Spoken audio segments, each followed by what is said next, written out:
Hello students, welcome to EPG Pathshala. I am Dr. Pooja Walia-Maan from SDI Samalkha. Today we are going to talk on the module Consumer Decision Making from the paper Services Marketing. So the students, let us discuss what we are going to learn in this module. After studying this module, you should be able to know the different buying situations, discuss why service characteristics like intangibility and quality control problems affect consumer evaluation processes, describe the relationship between customer expectations and customer satisfaction, and understand the purchase process for services. Consider buying a holiday package from a travel agent. You visit a travel agent who offers a bunch of different variety of packages and quotes varying price tags. He takes up the responsibility of managing for the transport, for the local pick and drop, the hotel, as well as the food and local sightseeing.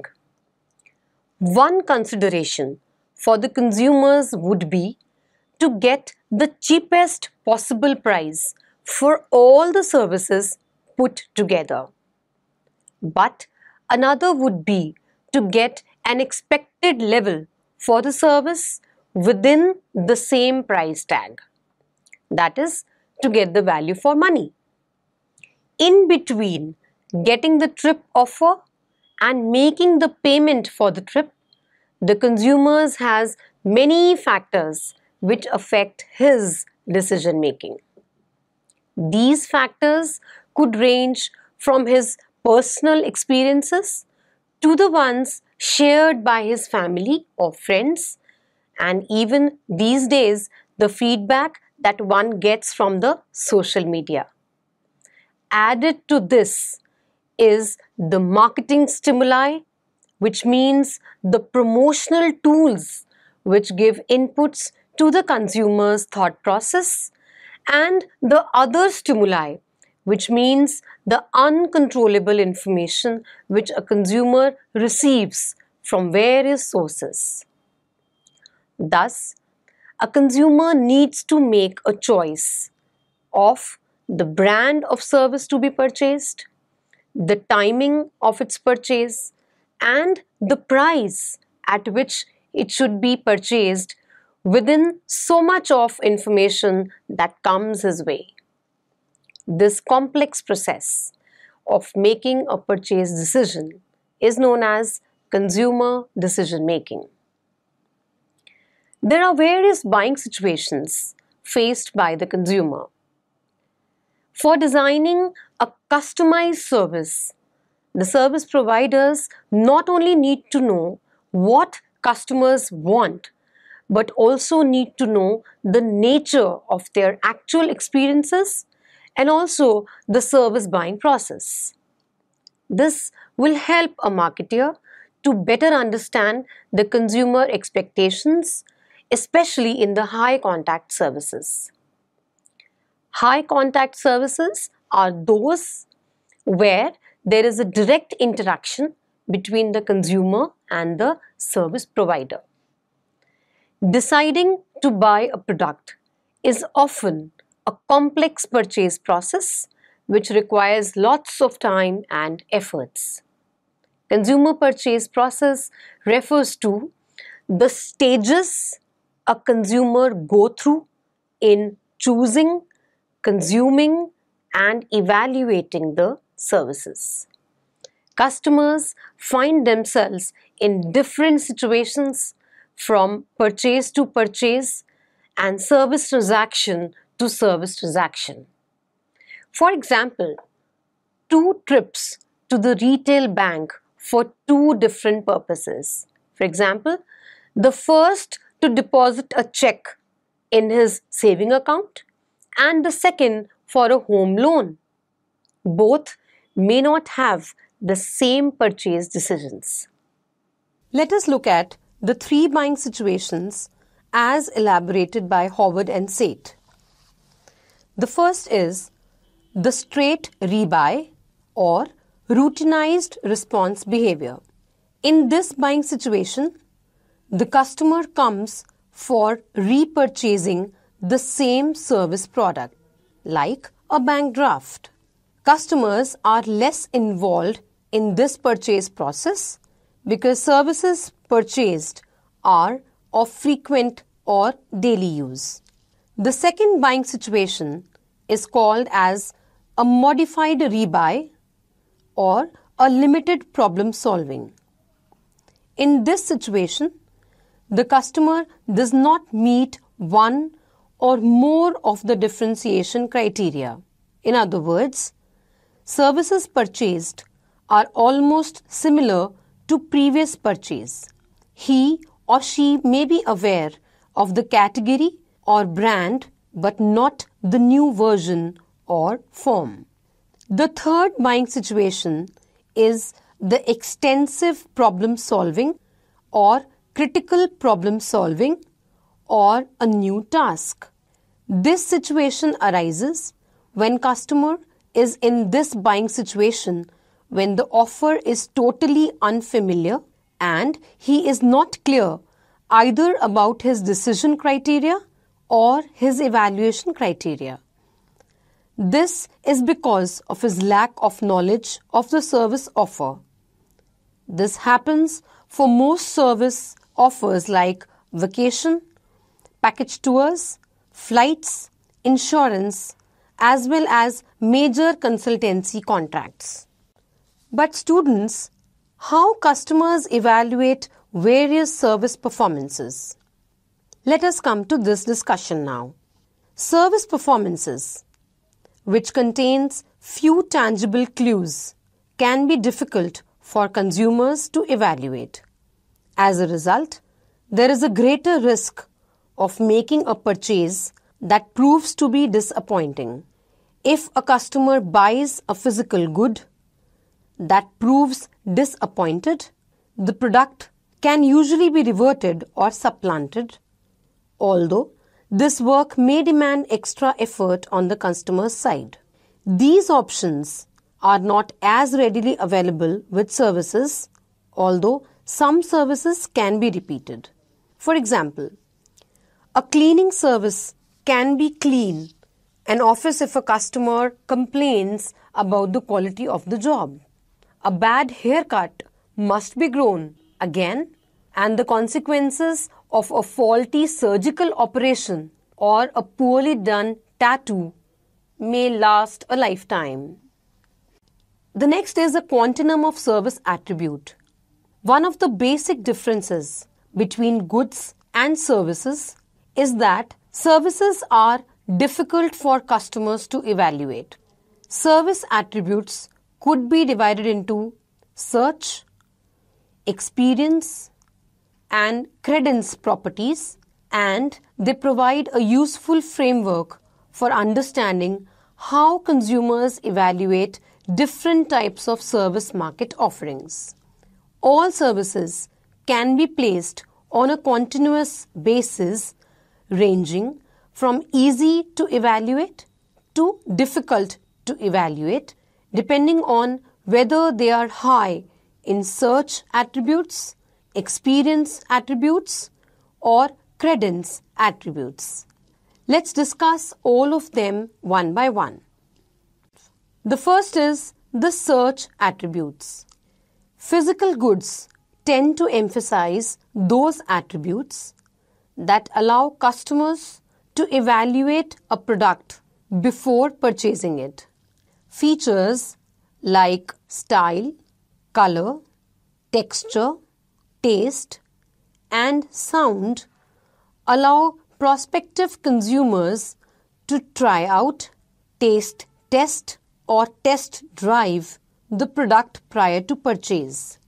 These tangible attributes help customers understand and evaluate what they will get in exchange for their money and reduce the sense of uncertainty or risk associated with the purchase occasion. Goods such as clothing, furniture, cars, electronic equipment, and foods are high in such attributes. But this is not in the case of services. Incidentally, services lack such attributes. That is why service marketer has to create the physical evidence. The next is the experiential attributes. When features can't be assessed prior to purchase, customers must experience the service to know what they are getting. Customers have to experience by consuming service, only then they can evaluate the attributes of services. For example, holidays, live entertainment performances, sporting events, and even restaurant.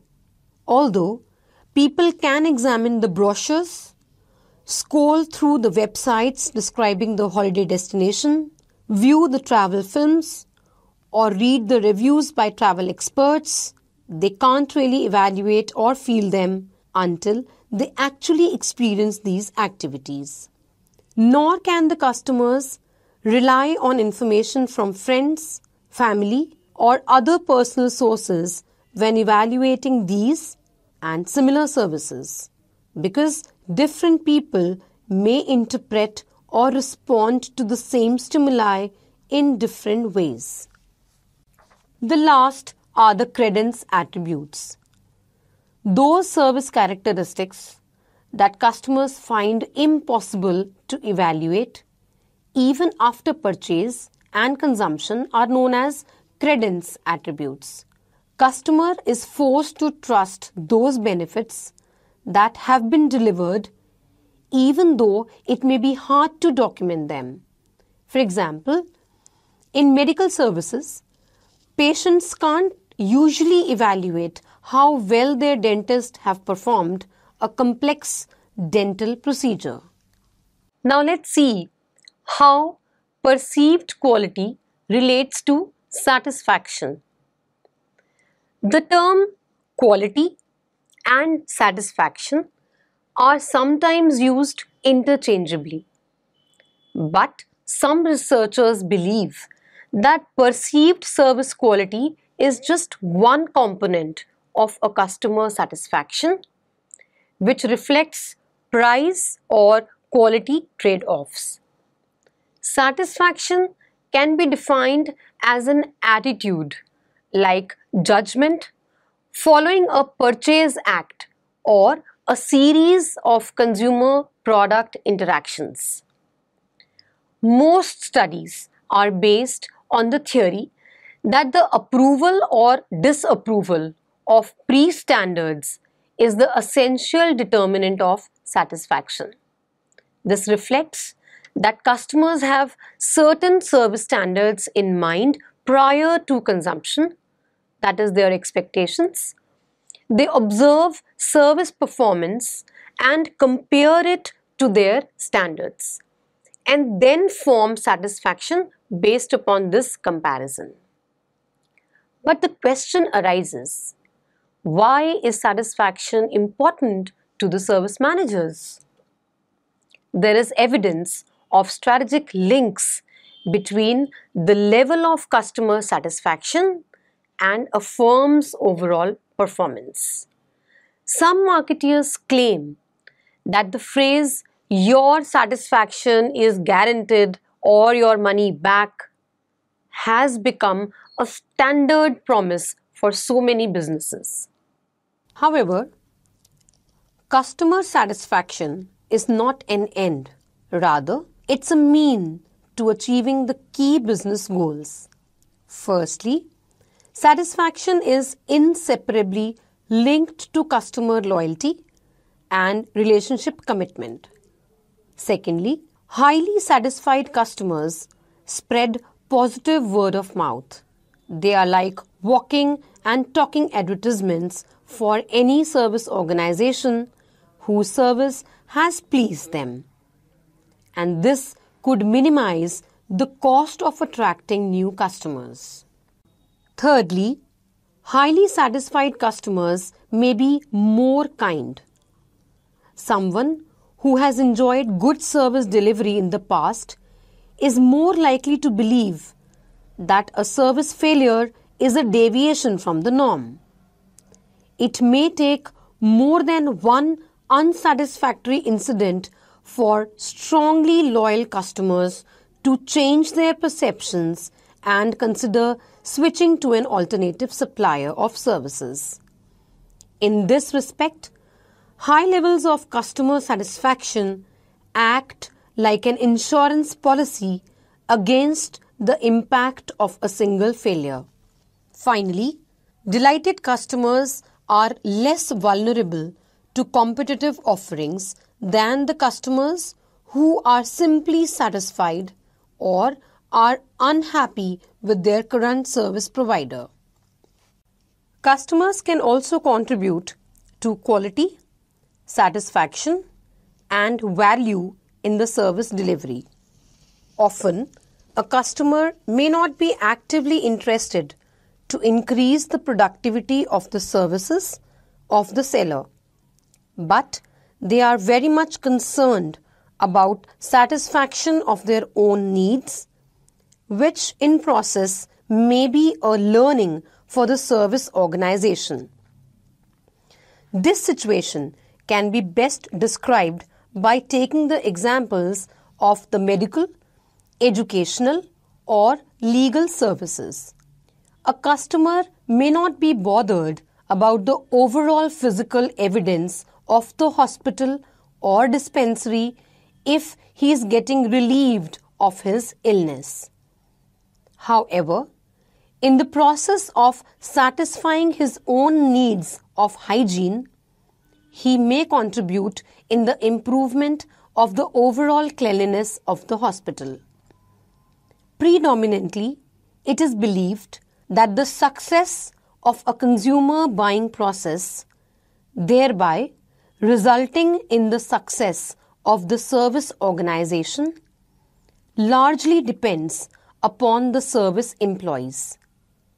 There are several research studies also conducted that reflect that the success of any service delivery depends upon the processes involved in delivering the service HR, and the related tangibles to be served along with the service to the consumers. However, there is another important actor in measuring the success or otherwise of the service, and that is the consumer.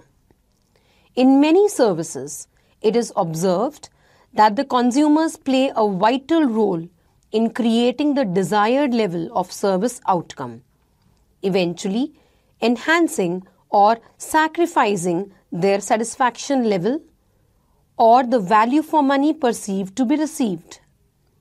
It is ultimately the consumer who decides the fate of a brand.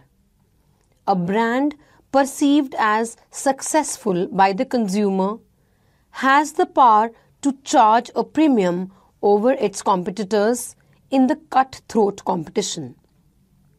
This is true not only for the end consumers in healthcare or education services, but also for the business consumers buying legal or the maintenance services. In these buying situations, the customers are an active and integral part of the service creation and service delivery, so that they are satisfied with the service. For example, an HR manager of a telecom organization wants to hire the services of a training organization to impart required skills to its marketing staff. He would be deeply involved in the process of identifying the need for the training program, discussing the content and the skills to be imparted, methods of delivery of the training module, identification and necessary arrangements of participants, deciding the time, duration, venue, stationery, audio-visual aids required for the training session, observing the progress of the training and the evaluation of the effectiveness of the program. The HR manager has to be constantly involved in the entire training program along with the outsourced trainers. Thus, in such case, the success of the training program is directly related to two parties representing the customer, the HR manager and the training participants. The success of the training module is dependent upon the needs shared by the HR manager and the participation and learning of the participants. Students, let us now talk about the various stages in consumer decision-making process. The main aim of all service producers and marketers is somehow identical, that is, to develop and provide offerings that satisfy consumer needs and expectations, thereby confirming their own economic survival. In other sense, service marketers should try to solve the customer's gap between the consumer expectations and the consumer's perceptions. To achieve this, service marketer need to know how consumers choose and evaluate their service offerings. Unfortunately, most of what is known about the consumer evaluation processes pertains specifically to goods. The assumption appears to be that services, if not identical to goods, are at least similar enough in the consumer's mind that they are chosen and evaluated in the same manner. Let us look at the steps. This slide reflects upon the consumer buying decision process. As can be seen, the consumer goes through several stages before purchasing a product or a service. These steps are now being discussed in detail. The first step is the need identification. The consumer buying services begins with the recognition that a need or a want exists. Need, in fact, is the catalyst which activates the buying decision of individuals.